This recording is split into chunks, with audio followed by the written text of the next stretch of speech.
So it begins. Oh, how foolish they are to think that I can slumber in the darkness.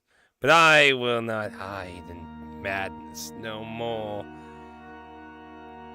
I, Mackay, live again. I hope you're prepared for madness, for Cthulhu lives again. Welcome to the madness in itself, the source of madness. This is the best described as a rogue-style kind of bullet hell game in a way. So you play as a cultist, or a recruited person who joins a group of cultists that live in the sewers, as the lands are dominated by Cthulhu-esque monstrosities and everyone is forced underground. Once in the cult, you're encouraged to go explore the world and basically find the mysteries and things about what the fuck's going on in that. If you ever played Rogue Knight, kind of imagine that concept, except instead of being a knight, you're more of a wizard. So instead of having a lot of like sword attacking type stuff, you have a lot of magic. The game has a interesting little menu system that really reminds me of the old days of Diablo. Basically, you have two wings, and they are assigned to your trigger buttons, and those wings dictate your main attacks. There are different elements in nature and that, and you can mix and match different elements and effects with these wings to get a desired effect of maximum damage, protection, assistance, poison, dots, that kind of works. On top of that, you basically have 3 little miniature charms and 2 bigger charm items that you can equip that can give many different effects of positive, negative, and special abilities on top of things. Your only real armor piece is a hat. The hat can also bestow many stats and effects and gameplay elements upon you. So you have a lot of creativity. You do get money that you can buy gear when you're exploring the world. There are also 2 other types of currency. You have a little blue orb and a little red orb. The little red orb and blue orbs are both currencies you get for doing your one, and whether you succeed or fail, you'll retain those into your next cultist life and can use them to do unlocks that can unlock other types of cultists. There are different cultist jobs like the Pyromancer, the Storm Master, and a few others that you can find. You have to find the way to unlock them, but once you do, you can have them as a selected new character.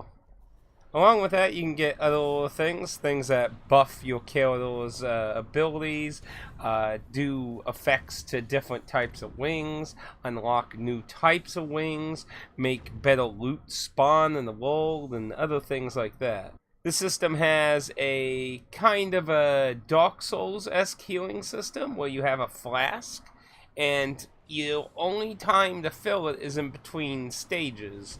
You'll have an opportunity to refill your flasks some. You can unlock more flasks with your currencies that you unlock after doing a one. Some of your accessory pieces will come with additional skills, like summoning a little minion to help you build a barrier that blocks, but these are usually all assisting type effects that are used with the front trigger buttons, the R1 and L1. On top of that, you also have a dashing ability. This dashing ability is mainly meant to avoid things, but it can also have effects depending on your cultists, as some cultists have additional effects that match with their dash. Being a game about a bunch of cultist wizards, the game doesn't have a lot of actual melee options.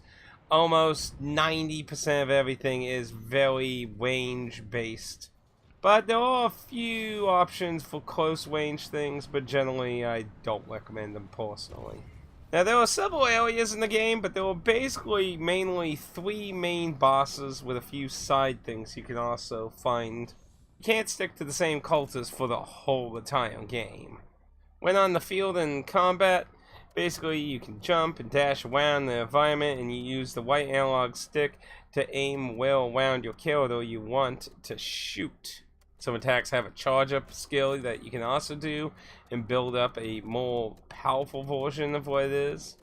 Now, this game has a very heavy connection with Cthulhu type things and cultist type shit. Now, one of the selling points of this game is the AI learning generative properties of the game. So supposedly, the game generates enemies based on your experience through fighting it and stuff. Like, it's supposed to make enemies based on how you play. And if I remember correctly, if you play online, this is further enhanced by other players. But as usual, I played the game offline to test the actual physical build without patches and such, so I can't really comment on the online aspect of the game. The game has very nice aesthetical look in that, but sadly, depending on the amount of enemies and stuff, it can suffer a lot of flames and lag going about and messing up. Enemies can also get in your way. When they die, the limbs bodies can sometimes retain collision, and there are several really big enemies that you can meet at different parts of the stage that give you good loot, but they retain collision for a while after dying, and sometimes they can actually trap you in the corner of things if you don't have enough dashes at the time. And while the idea of having an AI basically make weird monstrosity monsters with limbs and stuff for you to combat, honestly, a lot of times I didn't really notice a lot of big difference between a lot of the enemies. Honestly, I feel like most of the time it's just weird masses of flesh that you just kinda just mess around with until they're dead. When the enemies die too, their bodies can break apart and spew guts and everything in a very weird way that doesn't look very realistic. And I'm assuming this is because of how the AI generate the enemies. They just all kind of come off as just giant blobs that do weird shit. It's usually the abilities they have that matter more than the kind of limbs they have when it comes to a lot of the regular ones. All the bosses all remain the same though. They have no random elements to them, and when you encounter the main bosses, they are always the same way. Same environment, same attacks, same look and everything. It's usually a good idea to keep an eye on higher ground and stuff in certain environments, as you can find additional areas with loot in that. Loot is very important. You want to always keep upgrading your character the better they can, and find the particular playstyle that you prefer. As you explore the world, you'll find a lot of different doors and event things on top of additional treasure. Again, it is a very good idea to get as much treasure as you can. There are many rarities, and you can get lucky and find some good rarities that can help make your particular journey to whatever particular boss you're trying to work your way to in the storyline. Of course, different bosses have different weaknesses and or strategies on how to take them on. For example, I would say the final boss is not a good idea to take in the type of wings that suck in life from enemies. Pretty good at helping keeping you alive from chip damage effects and that. The sad effect is they don't do massive damage without having a lot of commitment and luck with stuff that helps boost their effect, making the final boss really hard, to be honest, and is definitely not the way to go. Well, other bosses, it can actually be very useful strat to have life-sucking abilities, so a different way of play and wings can be a large factor on how you go through each one. You may get to the second boss and find the particular wing setup you went for didn't work very well with it, and you decide, I'm going to use this and this element, and this is what I'm going to focus on during the next one to take on this boss. Of course, if all else fails and you're having trouble, you can work on unlocking more power-ups and things to also give you more variety and advantages. Well, your other two currencies, the little blue and red dot items that you gain throughout one or for permanent unlocks. Gold is for temporary unlocks of gear that you can buy from merchants. As you progress through the game, you will run into a little merchant shop of two different merchants that will appear multiple times throughout your journey.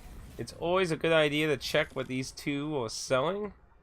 They have usually pretty interesting and good stuff, and it's a good idea to try and maximize your profit out of the loot you're getting, because even the items that you're not using can be sold for more gold to thus get better shit from them. Of course, depending on your strat and what you're doing, it may be in your better interest to save later for better gear or get better gear early, depending on what you're particularly trying to do. Because other times, like if you find the beginning game pretty easy, it could be a good idea just to save up your gold for better items if you don't like anything they have. A lot of the stuff can be of different quality, though. There can be of blue and legendary, so it's still worth checking just in case of something happened to be good, even though it might be early in the game. But know that you will probably rotate through many of your items through every one, unless you get really lucky on some good stuff. Well, I think the AI thing doesn't really seem interesting in at least offline sense. Maybe online you get more out of it, but I don't really feel much of a difference. Otherwise, like I said, it's like a very bullet hell type experience as enemies later on do start shooting stuff, especially bosses. Bosses do a lot of crap. Although not like a terrible game, but doesn't really have much going on outside of its gameplay. Well, there's a story going on. It's left very vague and kind of cliffhangy. It doesn't really give you much of a conclusion to ultimately what's happening to the world in the game. But if you like rogue elements, a lot of generated loot, and trying to master a game, you'll have fun with it. I enjoyed the game. It's not awful or anything. But I can't say it drove me crazy either, not in a madness kind of way. It's essentially one of those situations where I say, if you like what you see, check it out, and if not, then there's always plenty of games out there on the market after all. But how much would I value Source of Madness? Digitally, it goes for $19.99 on platforms, and it is available on GOG and Steam, so you have a DRM free option, and if you're just Steam person, it's on Steam, so there's a little bit of everyone for this one. But what would I value the game? I think you get a decent amount of time and fun out of the game. It even has a multiplayer mode, but I didn't get to try it because, well, I don't have anyone to play it with. It's a local only option. It seems to be kind of like a battle royale thing, though, not a play the campaign thing, just to clarify that. But what would I value it? I think, to be honest, I think the $20 price range, the $19.99 of the digital price, is actually a spot-on deal for the game. Physically, I think it probably was best to probably be like $29.99, $30, but some of the limited one games, Super Whale Games does like adding a few extra bucks on there, so. But to be fair, that also has to do with conversion weights, so I don't know how accurate that is in European money compared to a normal price game or budget game or the kind of tiers of $19.99, $29.99, and $59.99 like we know in America for a lot of stuff. And of course you got those $39.99s. That's a decent budget price for a more higher tier game. By the way, Source of Madness was an okay game, but I wouldn't say it's anything simply amazing die hard. But you definitely can have some fun with it. And, if you get the Switch version, which I played the PS4 version, so I can't comment on the Switch version. There's nobody who's done any Does It Plays on the Switch version, and considering the PS4 version had frame and lag issues, I would say maybe be a little skeptical if you look into the physical version of the game for the Switch. Whether it might have gotten patches to fix those problems, I'm not quite sure. That's something you might have to check out yourself. But if the game at least works somewhat competently, this actually wouldn't be a terrible game to do some on-the-go playthroughs. Though keep in mind, in between sections, the spots where you can refill your flask are the only times you can save and quit the game. Doing a quit during normal gameplay outside of this will kill your cultist that you currently have, and you will have to pick a new cultist, which is actually a good thing if you want to try and cycle for a better cultist than the ones you were dealt with, because you get a few different ones to pick, just like how Rogue Knight is with its family tree system. And with that, let's get into spoilers. So as I said, you were recruited by this cult to kind of figure out what the hell is happening to the world. You all had a perfectly nice world, and all of a sudden it just gets warped and fucked up by all these Cthulhu monsters. So you're kind of out looking out, like, what's going on. But over time, there becomes like a bunch of information. Now, I'm going to say I am not an expert at the story that went on in this game.